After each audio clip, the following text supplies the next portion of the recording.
Hello বন্ধুরা, কেমন আছো তোমরা সবাই? আশা করি তোমরা খুব ভালো আছো। তোমাদের আশীর্বাদেও আমি খুব ভালো আছি। যাই হোক, ভিডিওতে আসা যাক। এখন যাচ্ছি আমি আমাদের নিজেদের বাগানে।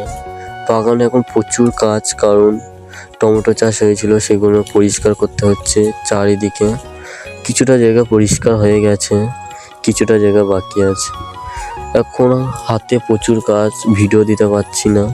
কিছু জায়গা বাকি আছে, সেগুলো পরিষ্কার করতে হবে। সামনে ধান কাটাও আছে, তাই কাজের প্রচুর চাপ। বন্ধুরা দেখো, গাছ শুকিয়ে গেছে, কিছু কিছু গাছে এখনো টমেটো ধরে আছে। দেখো বন্ধুরা, চারিদিকে শুধু টমেটো চাষ হয়েছিল, সব হয়ে গেছে, কিছুটা বাকি আছে, সেগুলো করতে এলাম। তাই ভাবলাম একটা ভিডিও শেয়ার করি তোমাদের সামনে। যাই হোক, পরে ভিডিওতে আবার দেখা হবে। আজকে এই পর্যন্ত।